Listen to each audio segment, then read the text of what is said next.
Friends, எனக்கு கேமராமேன்லாம் கிடையாது, நானே தான் பண்ணணும். ஸோ இன்றைக்கி என்னென்னா, ஒரு பையன் காலையில் எழுந்திரிச்சு அம்மா உடம்பு சரியில்லைன்னு 2 நாளாக சமையல் பண்ணல, அவங்களே ஏதோ மேகி அப்படி இப்படி கிண்டி சாப்பிட்டுக்கிட்டாங்க. நான் என் குழந்தைங்க வந்து பசிக்குன்னு சொல்லிட்டா ஐசியூவில் இருந்து கூட எழுந்திரிச்சு வந்து சமையல் பண்ணி கொடுத்துருவேன். ஸோ அவன் ஆசையாக இன்றைக்கி மஞ்சப்பாறை மீன் வாங்கி வச்சுட்டு செஞ்சு வேணாம். சிம்பிளான டிஷ் தான். நீங்கள் பார்த்தீங்கன்னா 2 பல்லாரி, 2 சில் தேங்காய், 2 தக்காளி எடுத்துருக்கேன். இதை வந்து என்ன செஞ்சு கொடுத்தோம், நம்ம வந்து நல்லா புளி கொஞ்சம், புளி அப்புறமா வந்து ஜீரகம் இவ்வளோத்தையும் போட்டு என்ன செஞ்சுருந்தோம், நல்லா ஃபைன் பேஸ்ட்டாக ஃபஸ்ட்டு அரைச்சி எடுத்து வச்சுக்கணும். எலுமிச்சம்பழம் சைஸு புளியும் சேர்த்து அரைச்சிக்கிட்டோம். கொஞ்சம் ஜீரகம் போட்டேன், அதை நான் எடுக்கலை, மன்னிச்சுக்கோங்க. கொஞ்சம் அட்ஜஸ்ட் பண்ணிக்கோங்க, ஏன்னா எனக்கு கொஞ்சம் வீடியோ எடுக்கிறதுக்கு கஷ்டமாக தான் இருக்குது. இதுக்கு பார்த்திங்கன்னா நான் நல்லெண்ணெய் எடுத்துக்கிட்டேன். நல்லெண்ணெயில் பார்த்திங்கன்னா மீன் குழம்புக்கு நல்லெண்ணெய், தேங்காய் எண்ணெயும் நல்லாயிருக்கும், நல்லெண்ணெய் வந்து ரொம்பவே டேஸ்ட்டாக இருக்கும். நல்லெண்ணெயில் வந்து மெயினாக நீங்கள் வந்து என்ன செய்யணும்னா வெந்தயம் மீன் குழம்புக்கு போட்டே ஆகணும், அப்படின்னா தான் டேஸ்ட்டு. மாங்காய் இருந்தால் போடலாம், என்கிட்ட இன்றைக்கி மாங்காய் பையன் 4 கடை ஏறினமா கிடைக்கல அப்படின்ட்டான். ஸோ மாங்காய் இல்லை, மாங்காய் இருந்தீங்கன்னா மாங்காவும் போடலாம். ஒரு நிமிஷம். இப்போ பார்த்திங்கன்னா கடுகு,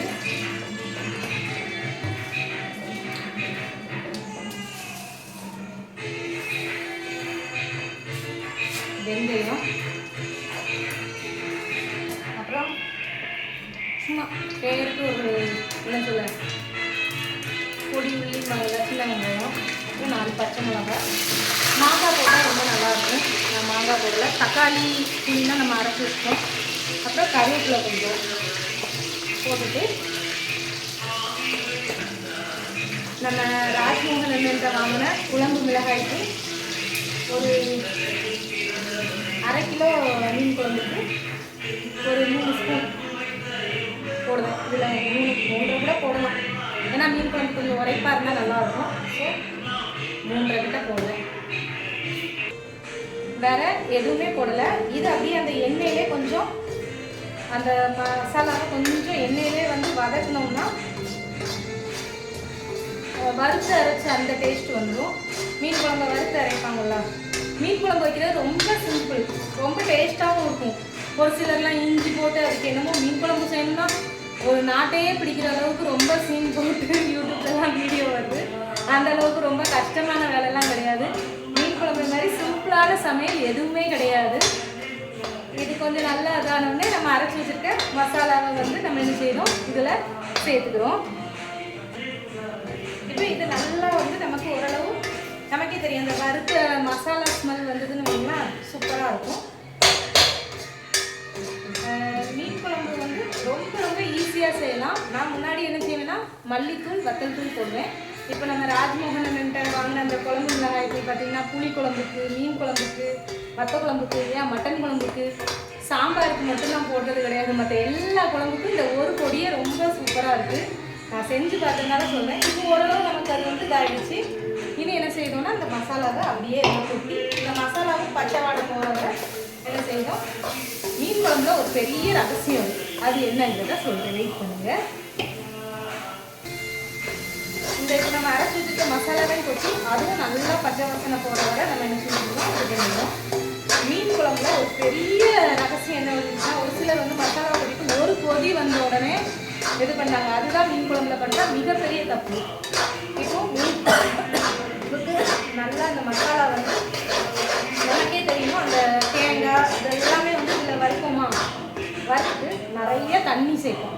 நிறைய தண்ணி சேர்த்து அந்த தண்ணி வந்து நல்லா கட்டி ஆகிற அளவுக்கு என்ன செய்யணும், வத்த விடணும். அதுதான் மீன் குழம்போட ஸ்பெஷாலிட்டியே, வேறு எந்த ரகசியமும் கிடையாது. இவ்வளோ மசாலா சேர்த்தாலே போதும், ரொம்ப டேஸ்ட்டாக. இதில் மாங்காய் சேர்த்திங்கன்னு இல்லை, வேறு லெவல் தான்.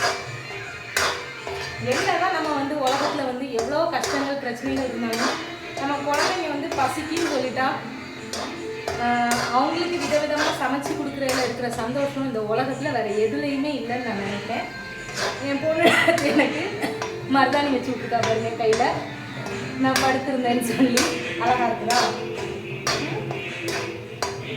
இப்போ பாருங்கள், நம்ம என்ன செய்யணும், இதில் வந்து தண்ணி தான் மெயின்.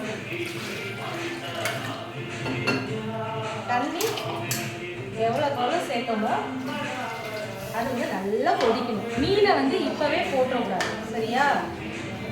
இது நல்லா இந்த மீன் குழம்புக்கு வச்சுங்க.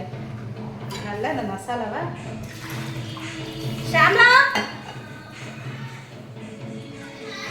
கொஞ்சம் தண்ணி பிடிச்சிட்டாமா.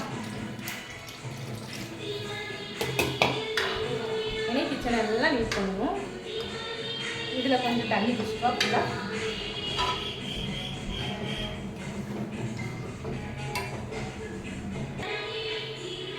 அன்புங்கிறது வந்து கொடுத்து வாங்குறது தான்.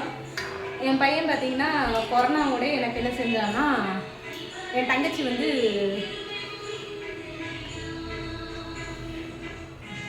கறிக்கடை போட்டிருந்தா. அப்போ அவன் 5th 6th அந்த ரேஞ்சு தான் நினைக்கிறேன். கூட கொஞ்சம் தண்ணி பிடிக்குமா. என்ன செஞ்சான்னா, அவன் வந்து அவள் கடைக்கு வேலைக்கு போவான். அப்போ வந்து கொஞ்சம் கொஞ்சமாக அவள் வந்து ஒரு வாரத்துக்கு ஒரு டைம் போவான். அவள் வந்து 200 கொடுத்து 1 கிலோ கறின்னு கொடுத்துருவான். நான் அந்த 1 கிலோ கறி காசை இவனுக்கு கொடுத்துருவேன். அவன் அப்படியே சேர்த்து வச்சு இந்த பிறந்த நாளுக்கு அவன் எவ்வளோ சேர்த்து வச்சுருந்தான்னா, இடையில வந்து ஆடு வாங்கி கொடுத்தேன்னு 12,000 ரூபாய் கொடுத்தான். ஆடெல்லாம் சரியாக இதாகிறதுனால எம்மா அந்த காசை தந்துடுன்னு சொல்லிட்டு அந்த 12,000 ரூபாய் வாங்கி எக்ஸ்ட்ரா ஒரு 3,000 ரூபாய் சேர்த்து வச்சு என் பர்த்டேக்கு அவன் அழகான ஒரு மோதிரத்தை வாங்கி தந்தான். நல்லா இருக்குதா? இதில் வந்து நான் ஃபஸ்ட்டு சம்பாத்தியம் பண்ணி ஒரு வைர மோதிரம் நகைச்சீட்டு போட்டேன். என்னால் கொஞ்ச நாளுக்கு மேலே கெட்ட முடியல. உடனே என்ன செஞ்சேன், நகைச்சீட்டை வந்து க்ளோஸ் பண்ணிவிட்டு அப்போ 12,000 ரூபாய் தான் வைர மோதிரம். அது வந்து இந்த விரல்லே நான் போட்டிருந்தேன். என் பையன் வாங்கி கொடுத்ததுனால அந்த மோதிரத்தை கலத்திட்டு இந்த மோதிரத்தை இப்போ நான் போட்டிருக்கேன். எவ்வளோ அழகாக இருக்குது. என் பையன் ஃபஸ்ட்டு கோல்டில் எனக்கு ப்ரெசென்ட் பண்ண ஒரு கிஃப்ட்டு. ஃபஸ்ட்டு வந்து அவன் என்ன செஞ்சான்னா, எனக்கு சாரீ 2 பிள்ளைங்களுமே சாரீ வாங்கி கொடுத்துருக்காங்க. இப்போ என்ன செஞ்சுருக்கான்னா கோல்டில் அது பண்ணிட்டான். இது குறைஞ்சது ஒரு மணி நேரத்துலேருந்து 3/4 மணி நேரத்துலேருந்து 1 மணி நேரம் அதை கொதிச்சு நான் ஃபஸ்ட்டு ஒரு கண்டன்சி வச்சுருந்தேன் பார்த்தீங்களா, அந்த லெவலுக்கு வரணும். வந்ததுக்கு அப்புறம் தான் என்ன செய்யணும், ஓரளவு கொஞ்சம் கொதிச்சு நமக்கு தெரியும். அந்த பக்குவம் வந்த உடனே என்ன செய்யணும்னா, மீனை நல்லா கழுவி வச்சுக்கணும். மீனையுமே நல்லா உப்பு போட்டு நல்லா நீட்டாக கழுவி வச்சுக்கணும். கழுவி என்ன செய்யணும் வச்சிங்கன்னா போட்டிங்கன்னா மீன் குழம்பு சூப்பராக இருக்கும். இப்போ வந்து என்ன செஞ்சுக்கலாம், இதில் உப்பு போட்டுக்கலாம். சரியா?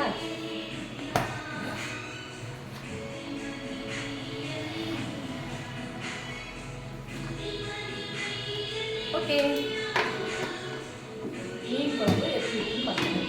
எனக்கு ஒரு 3 நாள் உடம்பு சரியில்லைங்கிறதுனால கிச்சன் பக்கமே நான் வரல. கிச்சன்லாம் ரொம்ப அழுக்காக இருக்குது, அட்ஜஸ்ட் பண்ணிக்கோங்க. நான் கிச்சனை க்ளீன் பண்ணிடுவேன். இப்போ பார்த்திங்கன்னா சாதமும் ஆயிட்டுருக்கு. சாதமும் மேக்ஸிமம் என்ன இருக்குது, சாதமும் என்ன செஞ்சுட்டு வெந்துட்டு வடிக்க வேண்டியது தான்.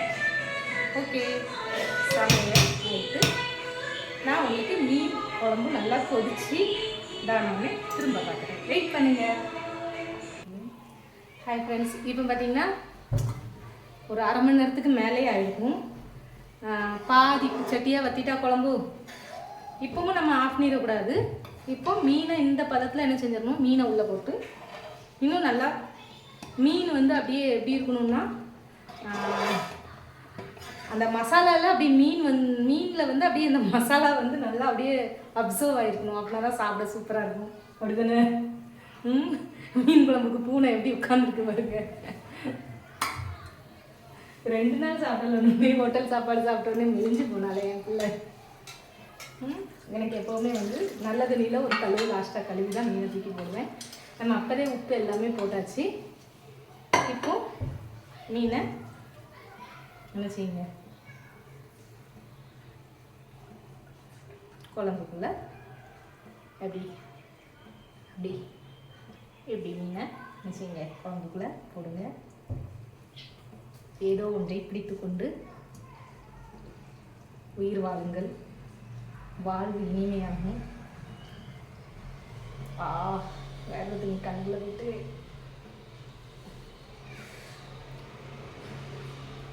கேமராவில் தான் பளபளன்னு தெரிஞ்ச மாதிரி இருக்குது. பாத்திரம்லாம் விளக்கி வேலை செஞ்சதில்லை, வேர்த்து ஊற்றிட்டுருக்கு. கிச்சனுக்குள்ளே நிற்கணுன்னா சாதாரண விஷயம் கிடையாது. ஜிம்முக்கு போய் நமக்கு ஸ்வெட் ஆகிற விஷயம் வந்து கிச்சனில் நின்னாலே போதும். இதை சொன்னால் நிறைய பெண்ணியவாதிகள் என்னை திட்ட வந்துடுவீங்க. வீட்டு வேலை செஞ்சே நிறைய என்ன செய்யலாம், நம்மளோட எனர்ஜி லாஸ் ஆகலாம். இப்போ பார்த்தீங்கன்னா இனிதான் வந்து மீன் போட்ட பிறகு என்ன செய்யக்கூடாது, ரொம்ப நம்ம முதல்ல கிண்டின மாதிரி கிண்டக்கூடாது. லைட்டாக சைடில் மட்டும் இது பண்ணிவிட்டு என்ன செஞ்சிடணும், அப்படியே வச்சிடணும். நல்லா கொதிக்கட்டும். கொதித்து அந்த மீனெல்லாம் நல்லா அப்சர்வ் ஆகி வரும் பாருங்க ஒரு டேஸ்ட் செமையாக இருக்கும். நான் வந்து யூடியூப்பில் ஒரு டைம் வந்து யூடியூப்பை பார்த்து ஒரு வீடியோ போட்டேன் பார்த்துக்கோங்க, மீன் குழம்பு எப்படி செய்யலான்னு. இது வந்து ஆஸ் யூஷுவல் நான் செய்கிற மெத்தட். இதில் வேணால் மாங்காய் மட்டும் போட்டுக்குவேன் பார்த்துக்கோங்க. ஆனால் அதில் வந்து மிளகுலாம் போட்டு சாப்பிட முடியாமல் இருந்தது. தயவுசெய்து யூடியூப்லேயோ வீடியோ இந்த ஃபேஸ்புக்லேயோ நீங்கள் சமையலை பற்றி வீடியோ போடுதீங்கன்னா தயவு செய்து நல்லா இருந்தால் மட்டும் போடுங்க. ஏன் சொல்கிறேன்னா, ஒரு சாப்பாடு செய்கிறதுக்கு நிறைய இன்க்ரீடியன்ட் ஆகும், செலவாகும். ஏதோ உங்களோட வியூஸ்க்காகவும் உங்களோட தேவைக்காகவும் நீங்கள் போட்டு விட்டுட்டு அதுக்கப்புறம் பாவம் அதை செஞ்சுட்டு தூர கொட்டுற நிலைமைக்கு கொண்டு வராதிங்க. இது ரொம்பவே சிம்பிளான அதே சமயம் ரொம்ப டேஸ்டியான ஒரு மீன் குழம்பு ரெசிபி. இப்போ மீன் குழம்பும் நல்லா ஆயிடுச்சு. பார்த்தீங்கன்னா தெரியும், அப்படியே கட்டியாக அந்த மீன் கலரே வந்து மாறிட்டு. கொஞ்சம் ஜூமில் காட்டுவோமா? சரி, ஓகே. உங்களுக்கு தெரியும்னு நினைக்கிறேன்.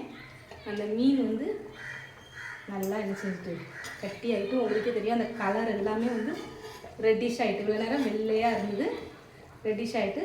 மீனை கிண்டும்போது என்றைக்குமே இப்படி சைடாக விட்டு கிண்டுங்க.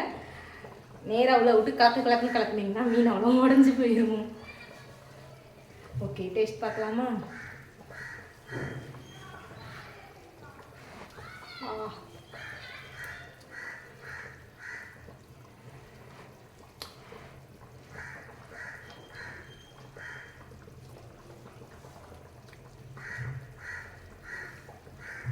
செம்ம டேஸ்ட்டு, காரமாக நல்லாயிருக்கு.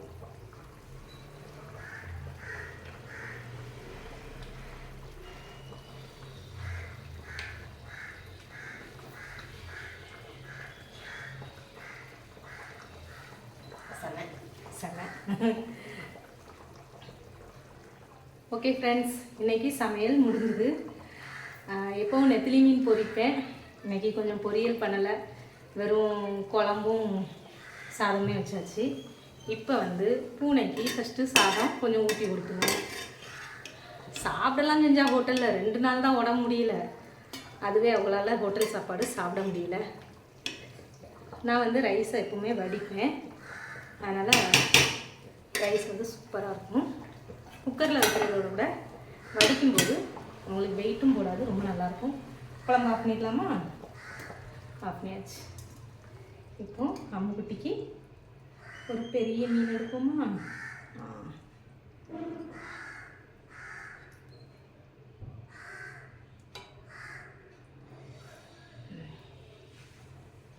பார்த்துக்கிட்டிங்களா? ரொம்ப டேஸ்ட்டாக இருக்கும். சாப்பிடு.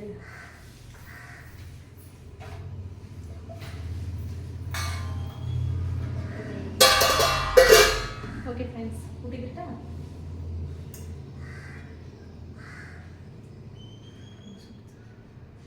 ஃபேனில் போய் உட்காந்து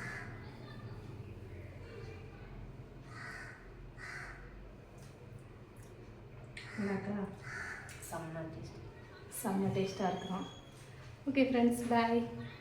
இன்னொரு ஒரு நல்ல ஒரு சமையல் வீடியோவில் எல்லாம் வேறு ஏதாவது ஒரு டிஃப்ரெண்ட்டான வீடியோவில் உங்களை சந்திப்பேன். அதுவரை உங்களிடமிருந்து விடைபெறுவது உங்கள் எஸ்பி சுந்தரவல்லி நாடார்.